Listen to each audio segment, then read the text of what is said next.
നബിയേ, നമസ്കാരത്തിന് സമയമായി. അള്ളാന്റെ റസൂൽ അവിടെന്ന് പറഞ്ഞു, ബിലാലെ അബൂബക്കറിനോട് നിസ്കരിക്കാൻ പറ, സിദ്ദീഖിനോട് ഇമാമത്ത് നിൽക്കാൻ പറ. പടച്ചവനെ, പ്രവാചകൻ ഇത് പറഞ്ഞു കഴിയുമ്പോ മസ്ജിദ് നബവിക്കകത്തൊരു കരച്ചിൽ കേൾക്കുകയാ. അല്ലാഹുവേ, ബിലാൽ തങ്ങളെ നിലവിളിക്കുകയാണ്. സ്വഹാബത്ത് ചോദിക്കുന്നു, എന്തേ ബിലാലെ? റസൂലുള്ളാഹിക്ക് എഴുന്നേൽക്കാൻ കഴിയുന്നില്ല. അബൂബക്കർ തങ്ങളോട് ഇമാമത്ത് നിൽക്കാൻ പറഞ്ഞിരിക്കുകയാണ്. ഇത് പറഞ്ഞു കഴിയുമ്പോ മസ്ജിദ് നബവിക്കകത്ത് സഹാബത്തിന്റെ കൂട്ടക്കരച്ചലാ. അല്ലാഹുവിന്റെ റസൂൽ ചോദിക്കുന്നു, ആയിഷ, എന്തേ ശബ്ദം കേൾക്കുന്നത്? അങ്ങ് നമസ്കരിക്കാൻ പോകാത്തത് കാരണം സ്വഹാബത്ത് കിടന്ന് കരയുകയാണ് നബിയേ. അല്ലാഹുവിന്റെ പ്രവാചകം ദുആ ചെയ്യുകയാണ്, റബ്ബേ, എനിക്ക് പോകാനുള്ള ആഫിയത്ത് തരണേ അല്ലാ. അവിടുന്ന് ദുആ ചെയ്തു. ചെറുതായിട്ട് പനിയൊന്ന് കുറഞ്ഞു, അവിടുത്തെ രോഗമൊന്ന് കുറഞ്ഞു. റസൂലുള്ളാഹി തങ്ങള് അലി റളിയല്ലാഹു തആല അൻഹു രണ്ട് സ്വഹാബികളുടെ കഴുത്തിൽ ഇങ്ങനെ കൈവെക്കുകയാണ്. എന്നിട്ട് നടക്കാൻ കഴിയാതെ കാലിങ്ങനെ തറയിലൂടെ വലിച്ചാട് ഇഴഞ്ഞിഴഞ്ഞാണ് കൊണ്ടുപോയത്. റസൂലുള്ളാഹി തങ്ങള് മസ്ജിദ് നബവിയുടെ മിഹ്റാബിന്റെ പടിയിലിരുന്നു. പ്രവാചകന് മുകളിലേക്ക് കയറാൻ കഴിയുന്നില്ല. ആ പടിയിലിരുന്നിട്ട് അല്ലാഹുവിന്റെ റസൂൽ അവിടുന്ന് സ്വഹാബത്തിനോട് പറഞ്ഞു, സ്വഹാബാ, എനിക്ക് നിങ്ങളോടൊരു കാര്യം പറയാനുണ്ട്. അവിടുന്ന് പ്രവാചകൻ ചില ഉപദേശങ്ങൾ കൊടുത്തു. അല്ലാഹുവിന്റെ റസൂൽ സല്ലല്ലാഹു അലൈഹി വസല്ലം തങ്ങൾ മിഹ്റാബിൽ കയറി ഇരുന്നിട്ട് ചില ഉപദേശങ്ങളൊക്കെ കൊടുത്തിട്ട് തന്റെ സ്വഹാബത്തിനോട് പറഞ്ഞു, സ്വഹാബ, ഞാൻ നിങ്ങളുടെ ആരുടെയെങ്കിലും മനസ്സ് വേദനിപ്പിച്ചിട്ടുണ്ടെങ്കിൽ, ഞാൻ നിങ്ങളെ ആരെയെങ്കിലും ഉപദ്രവിച്ചിട്ടുണ്ടെങ്കിൽ നിങ്ങൾ അള്ളാഹുവിന്റെ മുന്നിലേക്ക് മാറ്റിവെക്കരുത്, എനിക്ക് പൊരുത്തപ്പെട്ട് തരണേ എന്ന് നബി മുഹമ്മദ് മുസ്തഫ സല്ലല്ലാഹു അലൈഹി വസല്ലമ തങ്ങൾ സഹാബത്തിനോട് ചോദിച്ചു, സഹാബ, ഞാൻ നിങ്ങൾ ആരെയെങ്കിലും വേദനിപ്പിച്ചിട്ടുണ്ടെങ്കിൽ, നിങ്ങൾ ആരെയെങ്കിലും ഞാൻ ഉപദ്രവിച്ചിട്ടുണ്ടെങ്കിൽ നിങ്ങൾ എനിക്ക് പൊരുത്തപ്പെട്ട് തരണം, അള്ളാഹുവിന്റെ മുന്നിലേക്ക് മാറ്റിവെക്കരുത്. പ്രവാചകൻ പൊരുത്തം ചോദിക്കുകയാ. ആർക്കെങ്കിലും ഞാൻ എന്തെങ്കിലും സാമ്പത്തികമായി വല്ലതും തരാനുണ്ടെങ്കിൽ എൻ്റെ അടുക്കൽ നിന്ന് നിങ്ങൾ ചോദിച്ചു വാങ്ങണം. ഞാൻ നിങ്ങൾ ആരെങ്കിലും ഉപദ്രവിച്ചിട്ടുണ്ടെങ്കിൽ ഉപദ്രവിക്കണമെങ്കിൽ തിരിച്ചുപദ്രവിക്കാം. ഞാൻ നിങ്ങൾ ആരെങ്കിലും തല്ലുകയോ പിടിക്കുകയോ ചെയ്തിട്ടുണ്ടെങ്കിൽ തല്ലണമെങ്കിൽ തല്ലി തീർക്കാം. ഇല്ലെങ്കിൽ എനിക്ക് നിങ്ങൾ പൊരുത്തപ്പെട്ട് തരണം. അള്ളാഹുവിന്റെ പ്രവാചകന് സ്വഹാബത്തിനോട് പൊരുത്തം ചോദിച്ചു. എൻ്റെ പ്രിയപ്പെട്ടവരെ, അവസാനം അതത്ര സഹിക്കാൻ കഴിഞ്ഞില്ല സഹാബത്തിന്. ഒരുപാട് ചരിത്രങ്ങൾ ആ സമയത്തുണ്ട്. പക്ഷെ നമ്മൾ ആ സമയം, എൻ്റെ പ്രിയപ്പെട്ടവരെ, പ്രവാചകൻ അവിടുന്ന് പൊരുത്തം ചോദിച്ചു. സഹാബത്ത് എല്ലാവരും വല്ലാത്ത വേദനയിലായി. നബിയെ, ഞങ്ങൾ അങ്ങയോട് തിരിച്ചു ചെയ്യാനോ നബിയെ? എൻ്റെ പ്രിയപ്പെട്ടവർ, അവസാനം പ്രവാചകൻ സല്ലല്ലാഹു അലൈഹി വസല്ലമ തങ്ങൾ അവിടുന്ന് റൂമിൻ്റെ അകത്തേക്ക് കടന്നുപോയി. ദിവസങ്ങൾ കഴിയും തോറും ഏകദേശം 17 വഖത്തുകളോളം പ്രവാചകൻ നമസ്കരിക്കാൻ കഴിയാതെയായി. വല്ലാതെ രോഗം വർദ്ധിക്കാൻ തുടങ്ങി. എൻ്റെ പ്രിയപ്പെട്ടവരെ, ഓരോ ദിവസം കഴിയുമ്പോഴും പ്രവാചകന്റെ രോഗം ഇങ്ങനെ കൂടുകയാ. അവസാനം ആയിഷ ബീവി റളിയല്ലാഹു തആല അൻഹയുടെ വീട്ടിലാണ് പ്രവാചകൻ കിടക്കുന്നത്. മക്കളെ വിളിച്ച് ഉപദേശം കൊടുത്തു, തന്റെ ഭാര്യമാരെ വിളിച്ച് ഉപദേശം കൊടുത്തു. എന്നിട്ട് ഭാര്യമാരോട് മുഴുവനും പറഞ്ഞു, എനിക്ക് ആയിഷ ബീവിയുടെ വീട്ടിൽ നിൽക്കണമെന്നാണ് ആഗ്രഹം. ഭാര്യമാരെല്ലാവരും സമ്മതം കൊടുത്തു. മഹാനായ പ്രവാചകൻ സല്ലല്ലാഹു അലൈഹി വസല്ലമ തങ്ങൾ ആയിഷ ബീവിയുടെ വീടിൻ്റെ അകത്ത്, എൻ്റെ പ്രിയപ്പെട്ടവരെ, പരിശുദ്ധമായ റബീഉൽ അവ്വൽ ദിവസങ്ങൾ കഴിയാൻ തുടങ്ങി. റബീഉൽ അവ്വൽ 12, എൻ്റെ പ്രിയപ്പെട്ടവരെ, മഹാനായ നബി മുഹമ്മദ് മുസ്തഫ സല്ലല്ലാഹു അലൈഹി വസല്ലമ തങ്ങൾക്ക് പെട്ടെന്ന് രോഗം കൂടി. പ്രവാചകൻ രോഗം പിടിച്ച് കിടക്കുമ്പോൾ തൻ്റെ പ്രിയപ്പെട്ട പൊന്നാര മകളായ മഹ്ദി ഫാത്തിമ ബീവി റളിയല്ലാഹു തആല അൻഹ വാപ്പാനെ കാണാൻ വന്നു. തൻ്റെ പ്രിയപ്പെട്ട പിതാവിനെ കാണാൻ വന്നപ്പോൾ ഫാത്തിമ ബീവി റളിയല്ലാഹു തആല അൻഹ അടുത്ത് വാപ്പാനെ കണ്ടതും സഹിച്ചില്ല. വാപ്പയുടെ കിടപ്പ് കണ്ടപ്പോൾ സഹിച്ചില്ല. ഫാത്തിമ ബീവി റളിയല്ലാഹു തആല അൻഹ തൻ്റെ വാപ്പാടെ ചാരത്ത് വന്നിട്ട് നിലവിളിക്കുകയാ, കരയുകയാ. തൻ്റെ പൊന്നാര മകള് കരയുന്നു. വാപ്പ അങ്ങനെ അടുത്തേക്ക് വിളിച്ചിട്ട് ഫാത്തിമ ബീവി റളിയല്ലാഹു തആല അൻഹയോട് പറഞ്ഞു കൊടുത്തു, ഫാത്തിമ, വാപ്പയുടെ വാപ്പാടെ മരണമെടുത്തു. ചില അടയാളങ്ങൾ ഞാൻ കണ്ടു തുടങ്ങി. പ്രവാചകൻ സല്ലല്ലാഹു അലൈഹി വസല്ലമ തങ്ങൾ ഇത് പറഞ്ഞു കൊടുക്കുമ്പോൾ ഫാത്തിമ ബീവി പൊട്ടിക്കരയാൻ തുടങ്ങി. അവിടെന്ന് പറഞ്ഞു, നിന്റെ വാപ്പയുടെ മരണമെടുത്തു എന്ന് പ്രവാചകൻ പറഞ്ഞപ്പോ, അടയാളങ്ങൾ പറഞ്ഞു കൊടുത്തപ്പോ ഫാത്തിമ ബീബി റളിയല്ലാഹു തആല അൻഹ കരയാൻ തുടങ്ങി. റസൂലുള്ളാഹി സ്വല്ലല്ലാഹു അലൈഹി വസല്ലമ തങ്ങൾ ഫാത്തിമയോട് പറഞ്ഞു, നീ കരയണ്ട. രണ്ടാമതൊരു രഹസ്യം പറഞ്ഞു, മോളെ, എൻ്റെ വാപ്പാടെ തൊട്ടുപുറകിൽ നീയുമുണ്ട്. വാപ്പ മരണപ്പെട്ടു കഴിഞ്ഞാൽ ആ വാപ്പയുടെ തൊട്ടുപുറകിൽ എൻ്റെ കുടുംബത്തിൽ നിന്ന് ആദ്യമായിട്ട് മരിക്കുന്നത് നീയാ. അല്ലാഹുവിന്റെ പ്രവാചകൻ തന്റെ പ്രിയപ്പെട്ട പൊന്നുമകളോട് ഇത് പറഞ്ഞു കൊടുക്കുമ്പോൾ ഫാത്തിമ ബീബി റളിയല്ലാഹു തആല അൻഹ ചിരിക്കുകയാണ്. എന്റെ പ്രിയപ്പെട്ടവരെ, അത് വല്ലാത്ത ഒരു ചിരിയായിരുന്നു. അല്ലാഹുവേ, വാപ്പാനെ വല്ലാതെ സ്നേഹിച്ച മകളാണ് ഫാത്തിമ ബീബി റളിയല്ലാഹു തആല അൻഹ. എന്റെ പ്രിയപ്പെട്ട സഹോദരങ്ങളെ, ഓരോ ദിവസം കഴിയുമ്പോഴും പ്രവാചകന്റെ രോഗം കൂടുകയാണ്. പ്രവാചകനൊട്ടും സഹിക്കാൻ കഴിയുന്നില്ല, എഴുന്നേക്കാൻ കഴിയുന്നില്ല. വല്ലാത്ത പ്രയാസത്തിലായി. പടച്ചവനെ, സ്വഹാബാക്കളൊക്കെ വല്ലാത്ത വിഷമത്തിലാ. അവരൊരിക്കലും മനസ്സിലൊരു സ്വപ്നത്തിൽ പോലും പ്രവാചകന്റെ മരണത്തെ കുറിച്ച് ചിന്തിച്ചിട്ടില്ല. കാരണം പ്രവാചകന് നല്ല ആരോഗ്യമുണ്ട്. 63 വയസ്സേ ആയിട്ടുള്ളൂ. പടച്ചവനെ, പ്രവാചകന് സാധാരണ പനിയല്ലേ. സഹാബത്ത് മരണത്തെ കുറിച്ച് ചിന്തിച്ചിട്ടേ ഇല്ല. അവസാനം റബീഉൽ അവ്വൽ 12 തിങ്കളാഴ്ച സുബഹി നമസ്കാരത്തിന്റെ സമയമാണ്. പള്ളിക്കകത്ത് നമസ്കാരം റസൂലുള്ളാഹി തങ്ങൾ വീടിന്റെ അകത്ത് ഇങ്ങനെ കിടക്കുകയാണ്. ആയിഷ ബീവിയോട് പറഞ്ഞു, ആയിഷ, ആ കാണുന്ന കർട്ടനൊന്ന് മാറ്റി. ആയിഷ, വീടിന്റെ അകത്ത് ജനലിട്ടിരിക്കുന്ന കർട്ടനങ്ങ് മാറ്റുമ്പോ റസൂലുള്ളാഹി തങ്ങൾ സഹാബത്തിനെ നോക്കുകയാണ്. പ്രവാചകന് സ്വഹാബത്തിനെ നോക്കുകയാണ്. സ്വഹാബികൾ പറയുന്നുണ്ട്, പ്രവാചകന്റെ മുഖത്ത് വല്ലാത്ത പ്രകാശമായിരുന്നു. അന്ന് വല്ലാത്ത പ്രകാശം. അത് കണ്ടപ്പോ സഹാബത്തിന് സന്തോഷമായി. റസൂലുള്ളാഹിക്ക് ഒരു കുഴപ്പവുമില്ല. കാരണം പ്രവാചകന്റെ മുഖത്തെ പ്രകാശം കണ്ടപ്പോ അവർക്ക് വല്ലാത്ത സന്തോഷമായി. 17 വഖത്ത് നിസ്കരിക്കാൻ മുത്തുനബി ഇമാമത്ത് നിൽക്കാൻ വന്നിട്ടില്ലല്ലോ. അവസാനം പ്രവാചകന്റെ മുഖം കണ്ടപ്പോ അവർക്ക് വല്ലാത്ത സന്തോഷമായി. പ്രവാചകന്റെ പനിയൊക്കെ മാറി. പ്രവാചകൻ നമസ്കരിക്കാൻ ഇനി വരുമല്ലോ. സഹാബാക്കളൊക്കെ വല്ലാത്ത സന്തോഷത്തിലാണ്. പ്രവാചകൻ ഓരോ സഹാബികളെയും ഇങ്ങനെ നോക്കി.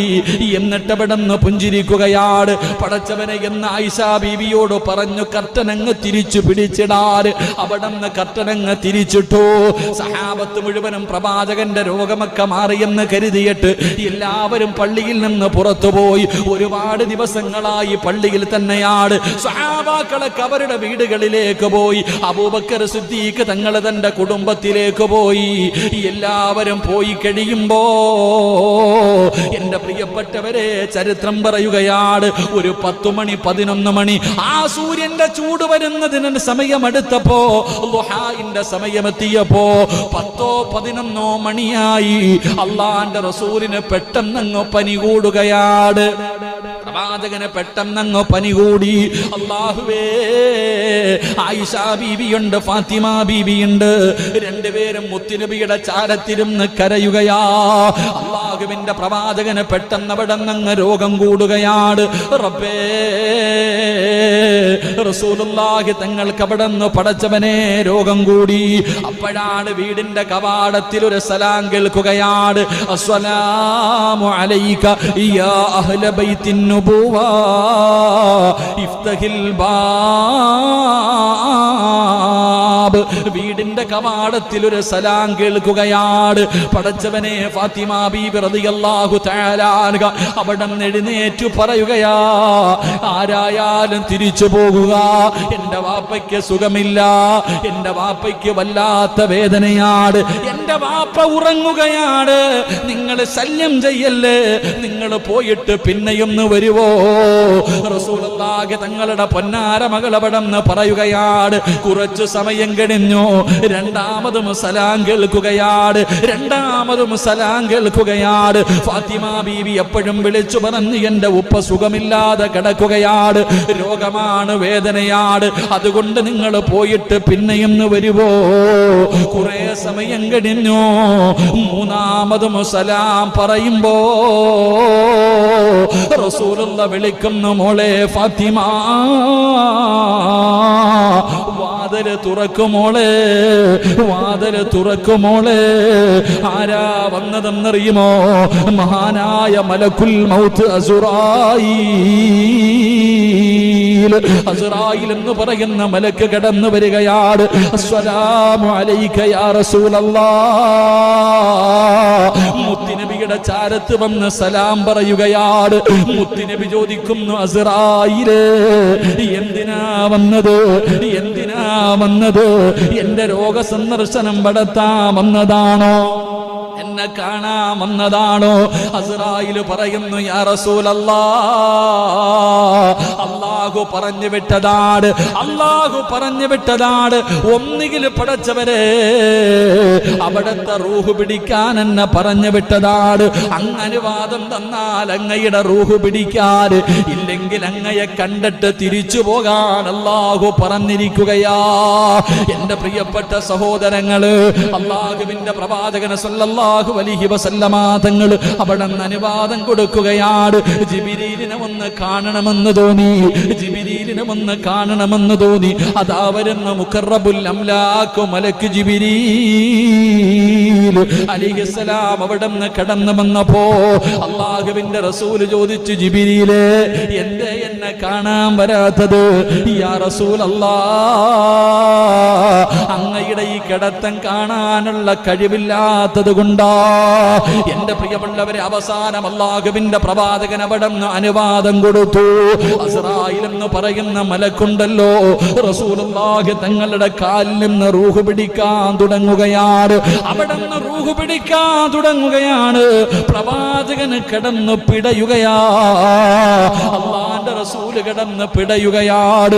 പടച്ചവരെ, മുത്തുനബി അവിടെ നിന്ന് ചോദിക്കുന്നു, അസ്റായീൽ,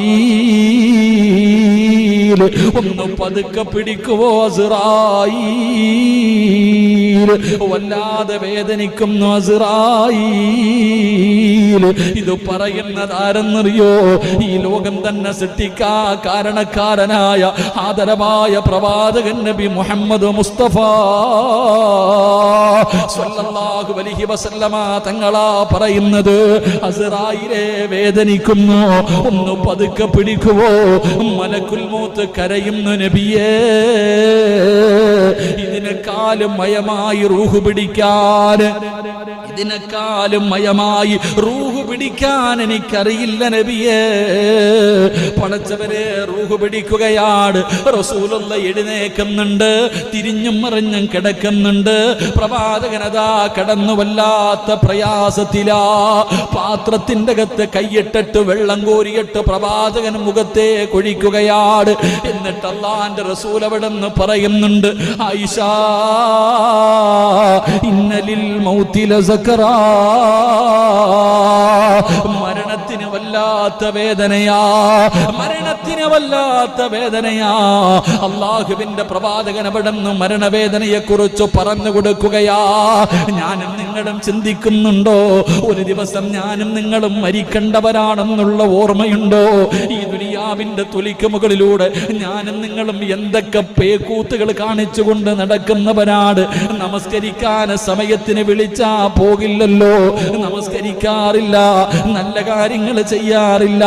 തോന്നുന്നത് പോലെ പടച്ചവനെ ഞാനാണ് വലുതെന്ന് പറഞ്ഞിട്ട് അഹങ്കരിച്ചുകൊണ്ട് നടക്കുന്ന മുസ്ലിമേ, ഒരു ദിവസം മരണം തേടി വരുമല്ലോ.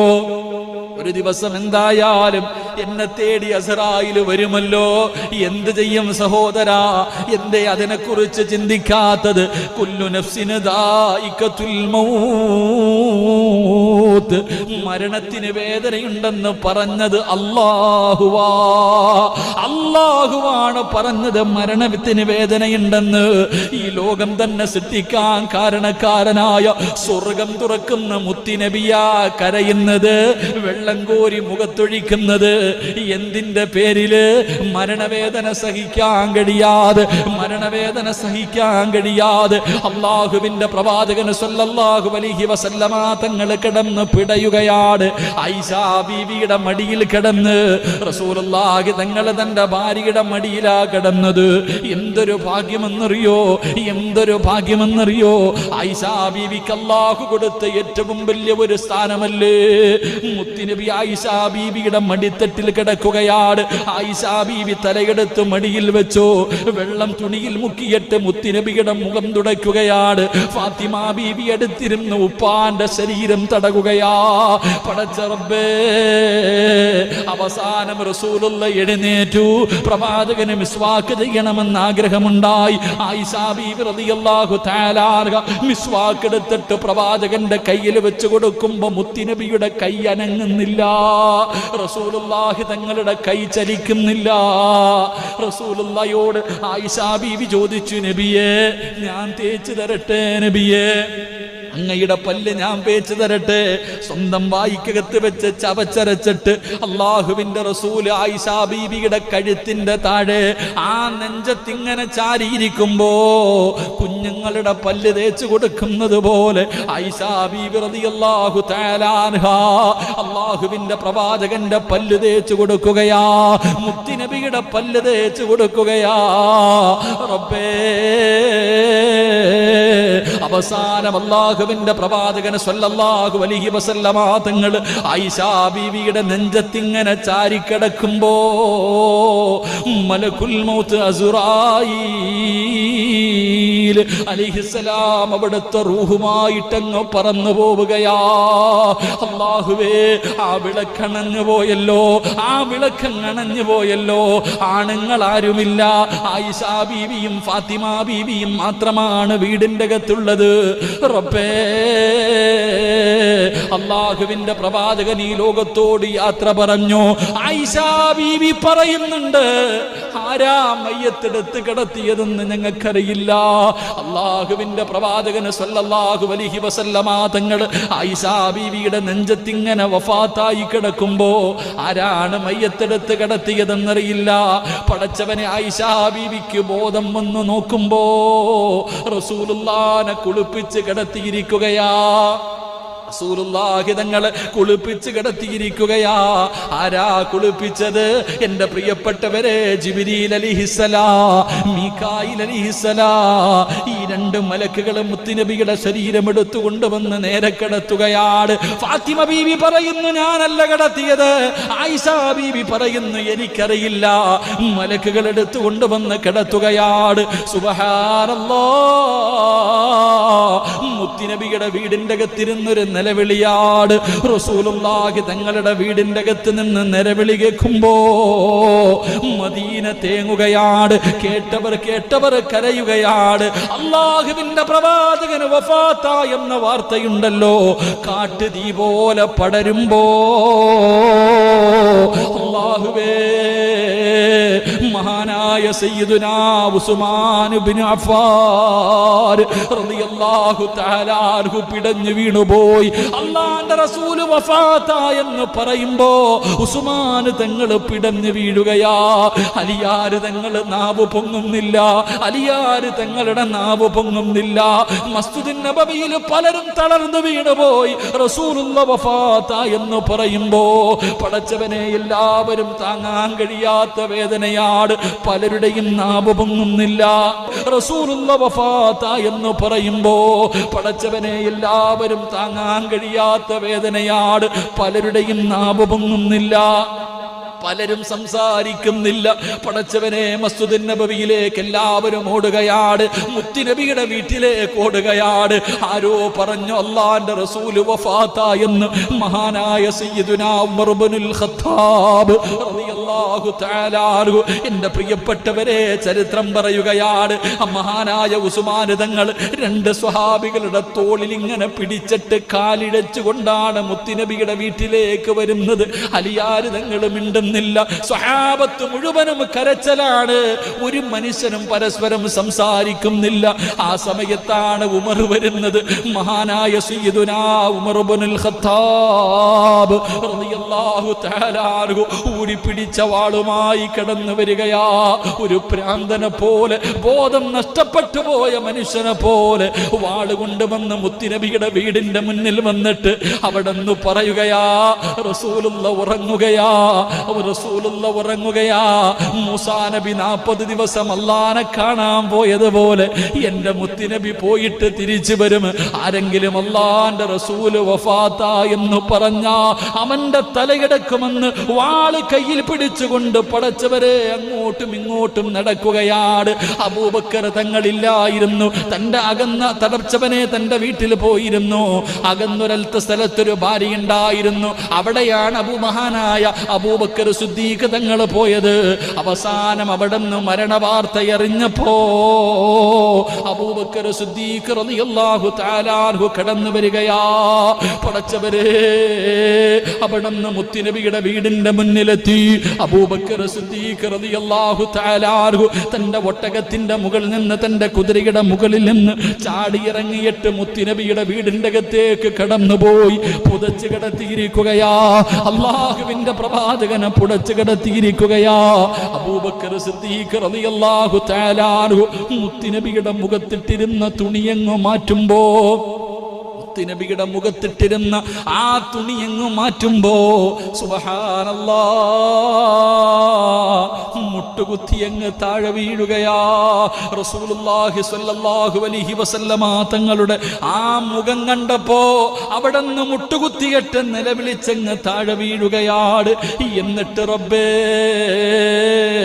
അബൂബക്കർ സിദ്ദീഖ് റളിയല്ലാഹു തആല അൻഹു അവിടെ നിന്ന് പ്രവാചകനോട് ചോദിക്കുന്നു, നബിയേ, എന്തൊരു ചിരിയാ നബിയേ, എന്തൊരു പ്രകാശമാ നബിയേ. മുത്തുനബിയുടെ മുഖത്തെ ചിരി കണ്ടിട്ട് മഹാനായ അബൂബക്കർ സിദ്ദീഖ് റളിയല്ലാഹു തആല അൻഹു അവിടെ നിന്ന് പറയുകയാ, എന്റെ പ്രിയപ്പെട്ടവരെ, അല്ലാഹുവിന്റെ പ്രവാചകന്റെ വഫാത്ത് സ്വഹാബത്തിനെ എത്ര വേദനിപ്പിച്ചു എന്ന് നമുക്കൊരിക്കലും ചിന്തിക്കാൻ കഴിയില്ല. അവിടെ നിന്ന് ചരിത്രത്തിൽ കാണാം, റസൂലുള്ളാഹി സ്വല്ലല്ലാഹു അലൈഹി വസല്ലമ തങ്ങൾക്ക് ഖൈബർ യുദ്ധത്തിന്റെ വേളയിൽ ഒരു കഴുതയെ കിട്ടി. മനുഷ്യന്റെ കാര്യം പോകട്ടെ, യൗഫർ എന്ന് പറയുന്ന ഒരു കഴുതയുണ്ടായിരുന്നു. അത് ഖൈബർ യുദ്ധത്തിൽ നിന്ന് അല്ലാഹുവിന്റെ റസൂലിന് കിട്ടിയതാണ്. പടച്ചവനെ, പ്രവാചകൻ ആരെയെങ്കിലും വിളിക്കണമെന്ന് പറഞ്ഞാൽ ഈ കഴുതയോട് പറയും. പ്രവാചകനോട് ആ കഴുത സംസാരിക്കുമായിരുന്നു. ആരെയെങ്കിലും വിളിക്കണമെന്ന് പറഞ്ഞാ ഈ കഴുത വീടിന്റെ മുന്നിൽ പോയി നിൽക്കും. ഈ കഴുതയെ കണ്ടാൽ അല്ലാഹുവേ, വീട്ടുകാര് മുത്തുനബിയുടെ മുന്നിൽ വരുമായിരുന്നു.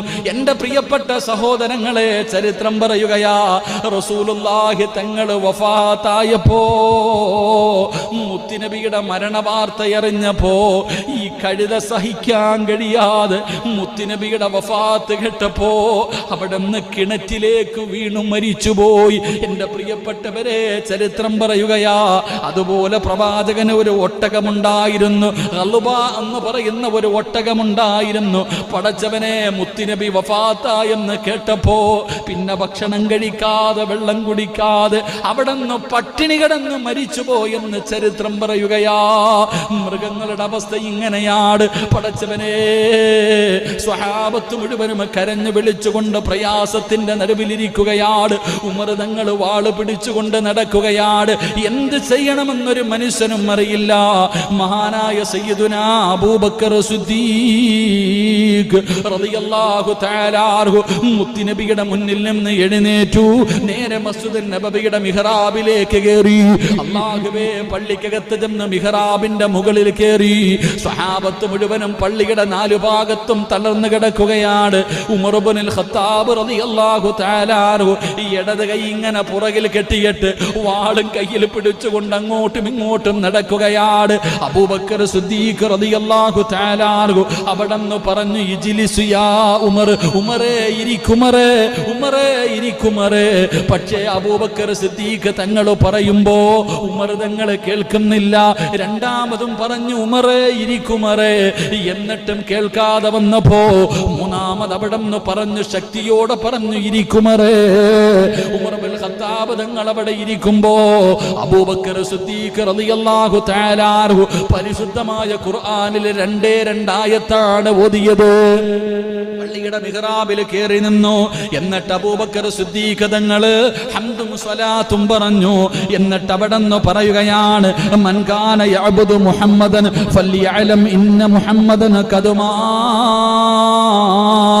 അബൂബക്കർ സിദ്ദീഖ് റളിയല്ലാഹു തആല അൻഹു പള്ളിയുടെ മിഹ്റാബിൽ നിന്നുകൊണ്ട് പറയുകയാ, ആരെങ്കിലും മുഹമ്മദിനെയാണ് ആരാധിച്ചതെങ്കിൽ ആ മുഹമ്മദ് മരണപ്പെട്ടു പോയി, ആ മുഹമ്മദ് മരണപ്പെട്ടു പോയി.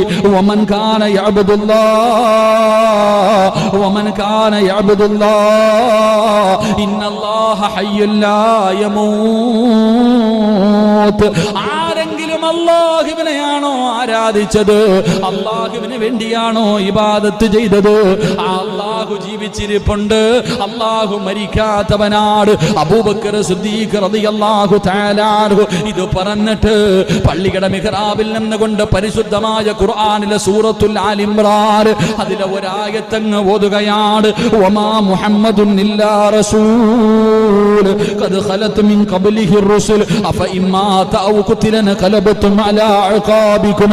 മഹാനായ അബൂബക്കർ സിദ്ദീഖ് റളിയല്ലാഹു തആല അൻഹു ഈ ആയത്തങ്ങ് ഓതിയിട്ട് അവിടുന്ന് മുത്തുനബി വഫാത്തായെന്ന് പറയുമ്പോ മഹാനായ സയ്യിദുനാ അബൂബക്കർ സിദ്ദീഖ് റളിയല്ലാഹു തആല അൻഹു ഇത് പറഞ്ഞു കൊടുക്കുമ്പോ ഉമർ ഇബ്നുൽ ഖത്താബ് തങ്ങൾ കയ്യിൽ പിടിച്ചിട്ട് ചോദിക്കുന്ന, അബൂബക്കറെ, റസൂലുള്ളാഹ് വഫാത്തായോ, റസൂലുള്ള മരണപ്പെട്ടു പോയോ? അവർക്ക് താങ്ങാൻ കഴിയുന്നതിലപ്പുറമായിരുന്നു.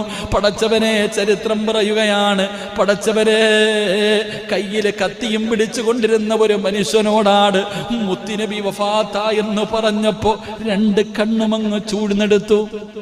ആരോ ഒരാൾ പറഞ്ഞു, അള്ളാന്റെ റസൂല് വഫാത്ത എന്ന്. ഈ മനുഷ്യൻ ചോദിച്ച്, സത്യമാണോ?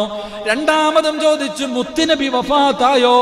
അവിടെ പറഞ്ഞു, റസൂലുള്ളാഹി തങ്ങൾ വഫാത്തായി. തന്റെ കയ്യിലിരുന്ന കത്തി കൊണ്ട് കണ്ണങ്ങ് ചൂഴുകയാണ്. റസൂലുള്ളാഹി തങ്ങളില്ലാത്ത മദീന എനിക്കിനി കാണണ്ട, മുത്തുനബി ഇല്ലാത്ത ഈ നാടെനിക്ക് കാണണ്ട. എന്റെ പ്രിയപ്പെട്ടവരെ, പ്രവാചകൻ അവിടുന്ന് ലോകത്തോട് യാത്ര പറഞ്ഞു. ഇനി എന്ത് ചെയ്യണമെന്ന് ആർക്കും അറിയില്ല. ഒരു പ്രവാചകനാണ് വഫാത്തായിരിക്കുന്നത്, എന്ത് ചെയ്യണമെന്ന് ആർക്കും അറിയില്ല. ഇസ്ലാമിന് നേതാവില്ലാതെയായി. പടച്ചവനെ, അങ്ങനെ പ്രവാചകന്റെ ജനാസ 3 ദിവസം അതുപോലെ തന്നെ ഇരിക്കുകയാ. ചരിത്രം പറയുന്നു, അള്ളാഹു നമുക്ക് ഈമാൻ നൽകി അനുഗ്രഹിക്കുമാറാകട്ടെ. ഒരു പ്രവാചകൻ മരിച്ചാൽ എന്ത് ചെയ്യണമെന്ന് ആർക്കും അറിയില്ല. ഒരാള് പ്രവാചകൻ സല്ലല്ലാഹു അലൈഹി വസല്ലം തങ്ങള് എന്ത് ചെയ്യണമെന്ന് ആർക്കും അറിയില്ല. പ്രവാചകൻ ഒരു ഖലീഫയെ പറഞ്ഞിട്ടുമില്ല. എന്റെ പ്രിയപ്പെട്ടവരെ, അള്ളാഹുവിന്റെ റസൂൽ സല്ലല്ലാഹു അലൈഹി വസല്ലം തങ്ങൾ വഫാത്തായി. അത് കഴിഞ്ഞപ്പോ സ്വഹാബത്തിന്റെ ഇടയിൽ ഒരു ഖലീഫ വേണം. അപ്പോ മുഹാജിറുകൾ പറഞ്ഞു, ഞങ്ങളുടെ ഭാഗത്ത് നിന്നൊരു ഖലീഫയെ തെരഞ്ഞെടുക്കാം. അൻസാറുകൾ പറഞ്ഞു, ഞങ്ങളുടെ ഭാഗത്ത് നിന്നെടുക്കാം. അങ്ങോട്ടും ഇങ്ങോട്ടും ചർച്ചയായി. തീരുമാനമാകാതെ ദിവസങ്ങൾ 3 ദിവസത്തോളം ഈ ചർച്ച ഇങ്ങനെ നീണ്ടുപോയി. അവസാനം എന്റെ പ്രിയപ്പെട്ടവരെ, മഹാനായ പ്രവാചകൻ നബി മുഹമ്മദ് മുസ്തഫ സല്ലല്ലാഹു അലൈഹി വസല്ലമ തങ്ങളുടെ കാത്തിബുൽ വഹി എന്നറിയപ്പെടുന്ന പ്രവാചകൻ സല്ലല്ലാഹു അലൈഹി വസല്ലമ തങ്ങളുടെ ഏറ്റവും കാര്യങ്ങൾ ഖുർആനിന്റെ ആയത്തുകൾ എഴുതി വെക്കുന്ന സ്വഹാബി പറഞ്ഞു, അൻസ്വാറുകളോട് പറഞ്ഞു കൊടുത്തു, മുഹാജിറിന്റെ ഭാഗത്ത് നിന്നാണ് ഒരു ഖലീഫയെ തെരഞ്ഞെടുക്കേണ്ടത്. അങ്ങനെ മഹാനായ സയ്യിദുന അബൂബക്കർ സിദ്ദീഖ് റളിയല്ലാഹു തആല അൻഹുവിന്റെ പേര് പറഞ്ഞു. അങ്ങനെ അബൂബക്കർ തങ്ങളെ ഖലീഫയായി തെരഞ്ഞെടുത്തു. എൻ്റെ പ്രിയമുള്ള സഹോദരങ്ങളെ, അബൂബക്കർ സിദ്ദീഖ് തങ്ങൾ പറഞ്ഞു, ഒരു പ്രവാചകൻ എവിടെ കടന്നാണോ മരിക്കുന്നത് അവിടെയാണ് ഖബറടക്കേണ്ടത്. അങ്ങനെ അള്ളാഹുവിൻ്റെ റസൂൽ സല്ലല്ലാഹു അലൈഹി വസല്ലമ തങ്ങളുടെ വീടിൻ്റെ അകത്ത് തന്നെ മഹാനായ അബൂ തൽഹ റളിയല്ലാഹു തആല അൻഹു ഖബർ കുടിച്ചു. മഹാനായ തൽഹ, അബൂ തൽഹത്തുൽ അൻസാരി റളിയല്ലാഹു തആല അൻഹു, ആ സ്വഹാബിയാണ് അവിടെ നിന്ന് ഖബർ കുഴിച്ചത്. മഹാനായ പ്രവാചകൻ സല്ലല്ലാഹു അലൈഹി വസല്ലമ തങ്ങളുടെ ജനാസ കുളിപ്പിച്ചത് മഹാനായ സയ്യിദുന അലി ഇബ്നു അബീ ത്വാലിബ് റളിയല്ലാഹു തആല അൻഹു, അബ്ബാസ് റളിയല്ലാഹു തആല അൻഹുവിൻ്റെ മക്കൾ. അങ്ങനെ അവർ 5 or 6 പേരാണ് അള്ളാഹുവിൻ്റെ റസൂൽ സല്ലല്ലാഹു അലൈഹി വസല്ലമ തങ്ങളുടെ മയ്യത്ത് കുളിപ്പിച്ചത്. അവിടുത്തെ കഫം പൊതിഞ്ഞു. എൻ്റെ പ്രിയപ്പെട്ടവരെ, പ്രവാചകന്മാരുടെ മയ്യത്ത് നമസ്കാരത്തിന് ഇമാമില്ല, എല്ലാവരും സ്വന്തം നിസ്കരിക്കണം. അങ്ങനെ പ്രവാചകൻ